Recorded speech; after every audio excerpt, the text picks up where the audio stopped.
Hello BookTube, and welcome to another weekly reading vlog. So I've been working on these 4 books this week. The grammar book,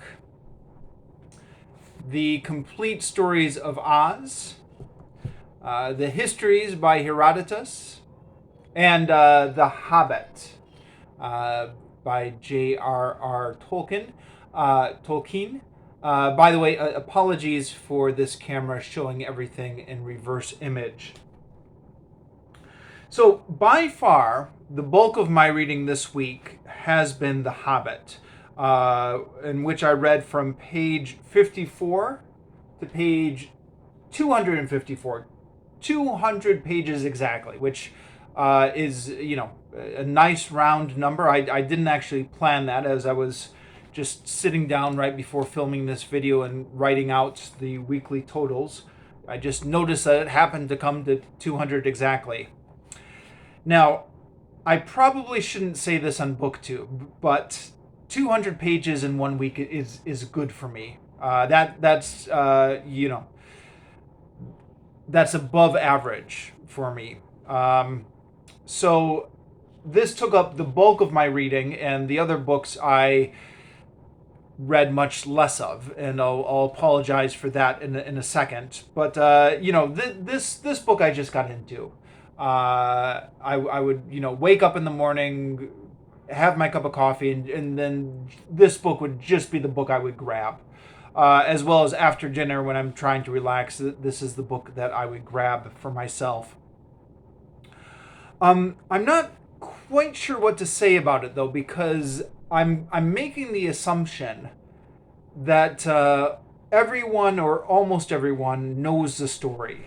So there's no point in me recounting the plot of what happened in the pages I read for this week, because you all know it. I guess the only thing to comment on is what the experience was like reading it, or how the experience reading it was different than seeing the movie, or the movies, depending on which version you watch.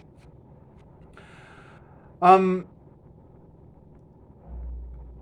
been doing my best when reading this book to try and forget about the movies as much as possible, and that's always a losing battle. Those Rankin Bass, the Rankin Bass movie made such an impression on me as a child, even though I think that movie is largely forgotten nowadays. And then the Peter Jackson movies, which didn't make as much of an impression on me, but which are fresher in my memory because I've seen those more recently. I don't think I've seen that Rankin Bass movie since childhood. Yes. So for example, they're crossing the mountain, and the stone giants are fighting, and I'm like, right, I remember this from the Peter Jackson movie.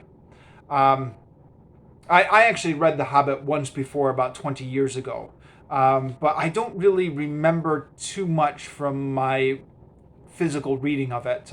The movies seem to have stuck in my memory better. So I'm like, I remember that from the Peter Jackson movie, the stone giants fighting, and I remembered it being like a really big deal in the movie, which surprised me a little bit because it wasn't in the Rankin Bass animated adaptation that I grew up with. So I went to YouTube to search like stone giants fighting the Hobbit and watch the short clip of that fight, and I regretted doing that because I felt like that took me out of the immersion I was trying to get in with the book. And of course, once you're on YouTube, then you kind of get sucked into looking at a whole bunch of different videos.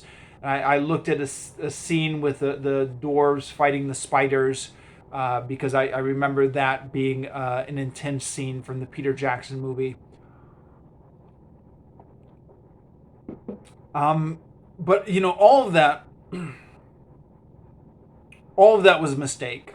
The key is to, as much as possible, just try and immerse yourself into Tolkien's mystical world and forget about the overproduced Peter Jackson movie and forget about the Rankin Bass movie as well.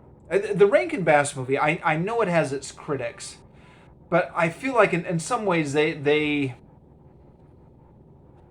were a little bit closer to catching the essence of atmosphere. They were closer to capturing the atmosphere of the books, although the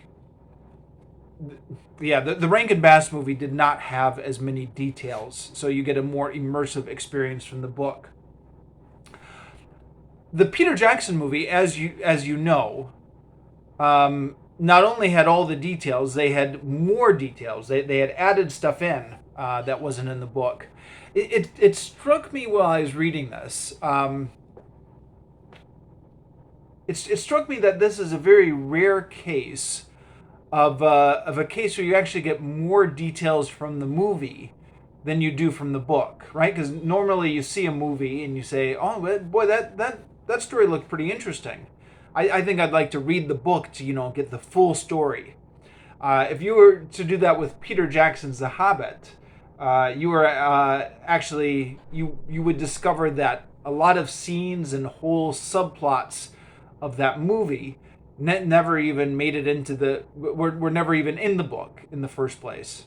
So it's a rare case maybe where you're getting less detail from the book, but you are getting. I think you are getting the atmosphere from the book, and to do that you have to try and forget the movie as much as possible. I am really enjoying this. I'm wondering what took me so long to get back to these books. Really enjoying the atmosphere that Tolkien paints of this mystical older time, and I think I know the Hobbit doesn't really exist in human history, but I think at least in the first book, at least there was still this idea that this took place in an older Earth than the one we inhabit. I think by the Lord of the Rings series that it's evident that this is taking place in some sort of separate universe or separate planet, although I don't know actually. I am finding sometimes the descriptions, particularly the descriptions of geography, are a little bit hard for me to follow. And there's a temptation for me to skip over it because I already know the story. I already know where they're going. I can already picture these places in my mind's eye just from my memory of the movies. But I'm trying really hard to engage with the world as Tolkien wrote it, and to imagine I'm back in 1937 before there were movies made out of this. But his descriptions of where the river is flowing, or the lead in the paths up the mountain or something like that, I'm having a little bit of trouble with. And this is a children's book, so I don't know. Maybe it's just me. It probably is me to a certain extent because I've always struggled a little bit with reading descriptions and being able to picture them in my mind. I'm not going to quote anything for this video, but maybe I'll try and quote something later. Sorry, I am rambling, so I'm going to go on to the next one. The Complete Stories of Oz. So the previous week I had finished The Marvelous Land of Oz. And then on Monday I posted my review of that. So all done with The Marvelous Land of Oz. And on now to book number 3, Ozma of Oz. So Ozma of Oz starts off with Dorothy again. The Marvelous Land of Oz had completely skipped over Dorothy. She was not in that. She was mentioned briefly in that book, but she didn't reappear in it. So Dorothy is going to Australia with her Uncle Henry, and they get caught in a storm, and Dorothy gets washed off the ship with a chicken coop, which you think, okay, boy, this poor girl Dorothy, she gets picked up by a cyclone in the first book. Now she gets washed overboard and lost in the ocean in the third book. But the reason that all these things are happening is because we need a way to get her back into Oz. So with the second book, there was no Dorothy. So the whole thing was self-contained in Oz, dealing with creatures and people who were native to Oz. Now we're back to Dorothy's story. So we need another way to get her into the magical land of Oz, and this time it's being lost in the ocean, and ends up washing up on the shores of Oz. Now, this book, the second and the third book, were the basis for the Disney movie Return to Oz, which I grew up with as a kid when it was rerun on the Disney Channel. So if, like me, you're familiar with the Disney movie Return to Oz, you'll recognize a lot of elements from that movie in this book, both the second and the third book. But in the second book, there's the hen Bellina, and there also are the Wheelers, who were, very memorably portrayed in that movie. And then Tick-Tock, the Machine Man, who Dorothy is finding. I'm just up to the part now where she's finding Tick-Tock and winding him up. Now, Tick-Tock is one of the iconic characters from the Land of Oz story. Not quite as iconic, of course, as the original characters from the original Wizard of Oz, but I think relatively well remembered, at least for people who are into these books. To a certain extent, you get the feeling like this is just a repetition of the Tin Man. I mean, we already had the Tin Man, who was like arguably the first robot character in literature. The character all made out of tin. But the Tin Man, at least in the books, I don't remember the movie, but at least in the books, the Tin Man was a normal man, or he was a munchkin, who got his limbs cut off gradually and then had them replaced by tin. So he's a human being who just now has a tin body, essentially. Tick-Tock, by contrast, is a manufactured man. He's was created by a company, and Smith and Tinkers, and he's got a patent on him.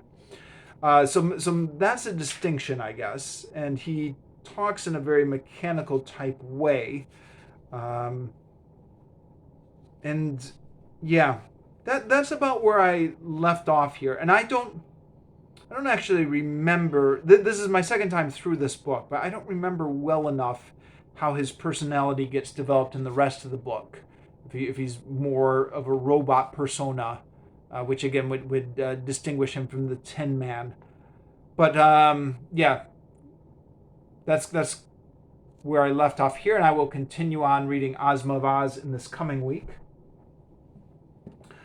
Moving on to Herodotus. Now, Herodotus, I regret to say, I made very pitiful progress with this week. I only read 8 pages, from page 278 to 286, book 4 of my edition.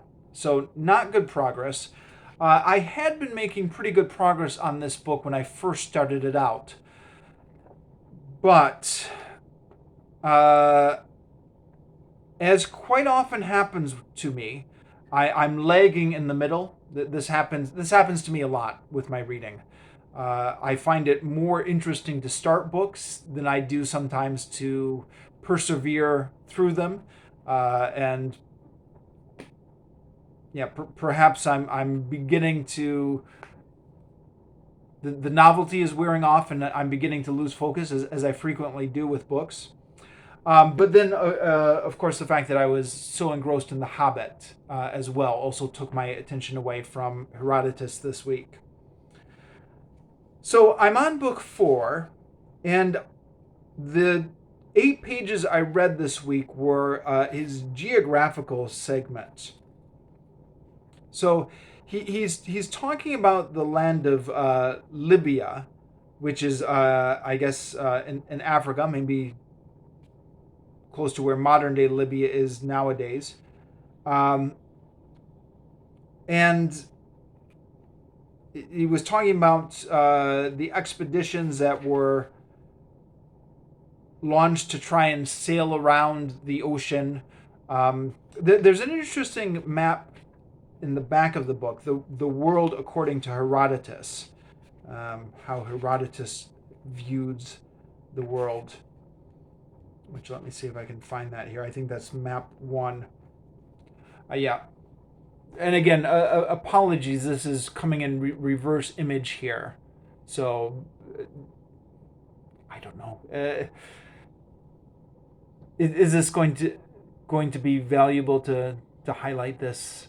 Let's give this a try. So it's reverse image on this camera, but here's the Pillars of Hercules. So all into the Atlantic Ocean, and this is how Herodotus viewed the continent of Africa. I guess he had no idea how long it was going down. So he talks about, I think the Phoenicians sailed around Africa, and talks about other expeditions which tried to go around Africa. I guess there was one that the Persians sent out. And then he goes back to the land of the Scythians, which is what he had been talking about several pages ago, because Darius is going to launch an expedition against the land of the Scythians. And he spends a lot of time talking about the various rivers which flowed through the land of the Scythians. And it's not, I don't want to scare anyone away from Herodotus. Like if you're like I was and you're thinking, should I read it? Should I not read it? It is very readable. So go ahead and pick it up. But there is a fair amount of fiddling around with the maps. And I should mention something I mentioned a few videos ago, which is I had initially wanted to get the landmark edition of Herodotus because according to the internet, the landmark edition is the edition that you should read because it integrates all the maps with the text. I wasn't able to find the landmark, so this is the edition I have here. But yeah, the maps are a little bit of a pain in the neck, and again, it's not. It's still readable, but there is a little bit of flipping back and forth. So he's talking about several different rivers and what feeds into them and their characteristics and the courses, the paths that they follow. And initially I was thinking, okay, I don't want to flip to the map for every river. I'll just, take his word for it that these are famous rivers. But then I found as I was reading through that couple pages on rivers, it was very hard to focus my attention on it. I was doing that thing where I was thinking about other things while he was going on about the rivers. So then I decided, okay, I'm going to need to go to the map where the rivers are. I really almost see. I've got 2 bookmarks here. One bookmark is for the main text, and one bookmark is for Tom Holland's end notes because there are like several end notes on every page, so you almost need a new bookmark for it.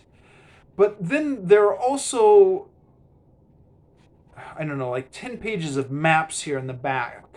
But the maps are a little bit confusing sometimes because you don't always know which map you need. So then there's a map index. But it all gets to be a lot of flipping back and forth and fiddling around. And it's readable, but it's not the type of book I would try and read before I've had my first cup of coffee. Or in the evening when I'm feeling a little bit tired. And unfortunately, morning and evenings are where I get most of my reading done, which is, I think, why I've been concentrating on The Hobbit this week instead of Herodotus. But I'm always flipping and trying to find the map, and there is, I think, map 11 here is Scythia and Thrace, and this has got the rivers, all the rivers he's talking about in the land of Scythia.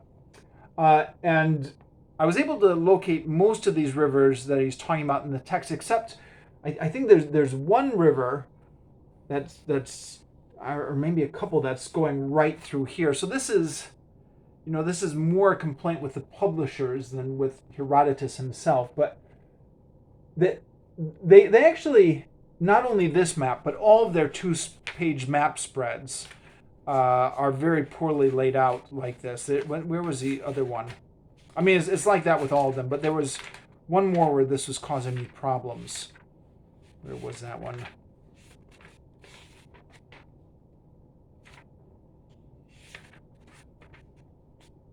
Yeah, maybe it was this map here with the map of Italy. All their 2-page map spreads are like that. And it doesn't have to be like this, right? You could have a 2-page map spread where you didn't actually lose information in the binding here. I think I'm not really an expert in book binding, but I feel like I've read books with maps in them in the past and didn't have this problem. Anyways, then I get past the river section, and then there's an ethnographic section which talks about the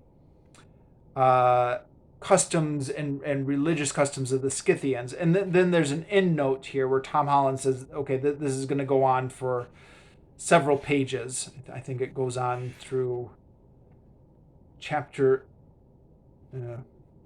95 or something. So there's books and then there's chapters. It's yeah. So it looks like I've got about 10 more pages of the ethnography section of the Scythians. Now, it's interesting because Herodotus writes about these exotic people who have strange and exotic customs. So he's writing about their sacrificial customs and talking about their human sacrifice when they sacrifice the prisoner that they captured. Yeah, that part was rather, what's the word? Created quite an image. So, yeah, they're talking about sacrificing to the god Ares. So it says they also sacrifice 1 in every 100 prisoners taken in battle, although not as they sacrifice livestock. So that they have a process with livestock where they strangle them. But with the prisoners, say, rather their method is to pour wine over each man's head and to cut his throat over a bowl, and then carry the bowls up onto the pile of brushwood where the fire is poured out over the sword. Meanwhile, as the bowls are being carried up to the summit of the shrine, something else is being performed down by its side. From hand to shoulder, the right arms of all the men who have had their throat cut are hacked off and tossed up into the air, whereupon all the other victims are sacrificed as well. All the other victims. Yeah, who are all the other victims? Yeah, that doesn't make sense. So they sacrifice 1 in every 100 prisoners taken in battle. So that means the other 99 are not sacrificed, right? And so for these, they pour the wine over each man's head. Then they cut his throat. Then they cut off his arm. Now, I think he's already dead when they cut off his arm, right? Because by cutting his throat and collecting the blood in the bowl, that must kill him.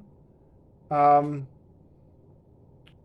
then once they toss up the hand, so I'm assuming by the time they cut off his right arm, he's already dead. Otherwise, otherwise he's in for a rough day. Huh? They've already cut his throat. Now they're cutting off his right arm. Then they toss him in the air. Then all the other victims. Maybe all the other victims means the animal victims. I don't know. Yeah, because I read this and I thought, wow, this is really horrific stuff. I mean, it's it's not horrific in the sense that it's ancient history. So there's this huge veil of time and culture and everything that's separating us from it, which makes it think like it's something that maybe that didn't really happen, and it's uh, because when you read ancient history, there's a huge divide where to a certain extent it's hard to accept that this is actual stuff that really happened. But if you think, well, if this really happened, I mean, think about how outraged people would be nowadays if this was happening. It would be like, why isn't the UN doing anything? Or look at these atrocities that are going on now. But, it was just like every day in the ancient world. Or was it? Because then again, I remember that Herodotus had a reputation for just exaggerating and making up a bunch of crazy stuff.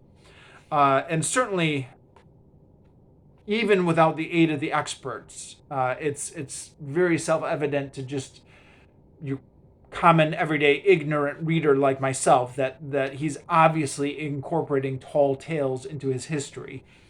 So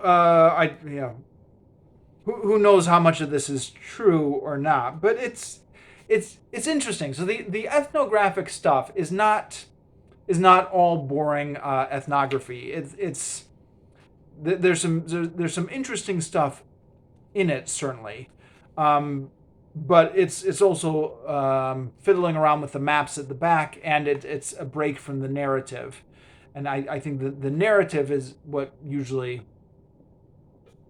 what you would come to a book like this for. But I knew before I started it that he was going to go on lots of digressions, and that the digressions were to try to be enjoyed. Because that's what like half the book is.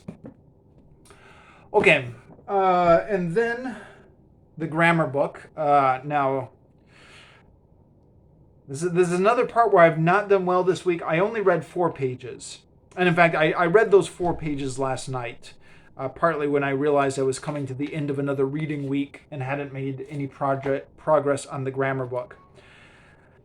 I'm gonna try going forward to read a couple pages of a day, really of all the books. I think I've got that time. I think I can find that time in my day if I just cut out all the time wasting stuff on Twitter and YouTube and stuff like that. But I'm still in the chapter on yes/no questions. A few interesting things going on here, talking about use of short answers. Turns out native speakers, because like in ESL, we teach the students to say, "Is this a pen?" And they have to say, "Yes, it is. No, it isn't." And if they just say yes, it's wrong. Depending on the school you work with. Etc. But at the lower levels, you really drill that into them. Yes, it is. No, it isn't. Or yes, he is. No, she isn't. Or yes, I do. No, I don't. That full short answer. And they said here what I kind of already knew, although had allowed myself to forget, that in the conversational data, native speakers almost never used it. Unless it was a formalized conversation with a stranger, or it was in highly self-conscious speech. She says it's still worthwhile to teach them to ESL, EFL students. I don't know. I do level testing at my school, and it's something I always test the students for, which I feel a little bit bad for because I know it's unnatural. But it's my way of testing how much schooling they've had in English, because I know it's something that's always taught in formalized EFL, ESL settings. What else is in here? The difference, some differences between British English. I don't know. I only read 4 pages this week. So getting near the end of the chapter on yes/no questions. And we'll try and do better on it next week. So that's my week. That's my week in reading. I'll see you guys next week.